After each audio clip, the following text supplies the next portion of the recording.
Pour cette 5e journée de championnat Pro D2, l'US Saint-Handball recevait hier soir Semur en Auxois. Après 2 victoires contre Massy et Angers et une défaite d'1 point seulement contre Besançon, la partie s'annonçait rude contre les Sémurois classés 4e du général.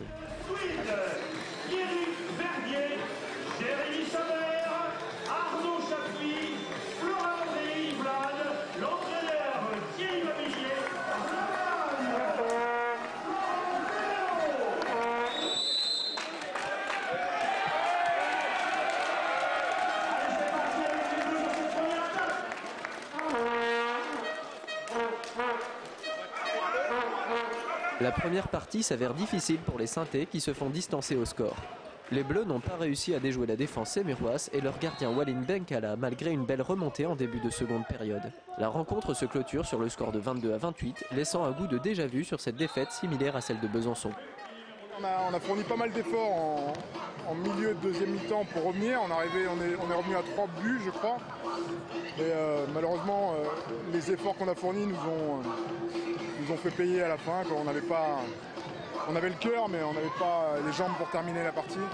Eux ont été beaucoup plus organisés, ils avaient plus de rotation et paradoxalement plus de fraîcheur. On ne peut pas espérer gagner un match en ratant 30 shoots. On a été très maladroit dans le duel avec le gardien et on s'est malheureusement mis en situation difficile dès la première mi-temps. On a couru après le score. C'est vrai qu'on est revenu à un moment à 4 buts, mais bon, on perd une dizaine de ballons. C'est trop important pour un match de ce niveau-là. Je ne pense pas qu'il y ait de problème d'investissement des garçons. Ils étaient dedans. Maintenant, il ne faut pas les accabler. Ils ont cherché à faire ce qu'ils pouvaient. Malheureusement, on a été vraiment mis en échec ce soir par une belle équipe de Semur. Il faut simplement les féliciter et puis nous continuer à travailler, quoi. On a eu des périodes difficiles en deuxième mi-temps. Il a fallu garder le ballon au chaud et pas prendre des tirs au bout de 2 passes. Ce qu'on a réussi à faire. Bon, ils nous ont posé pas mal de difficultés sur leur défense étagée, surtout avec leur prise en strict.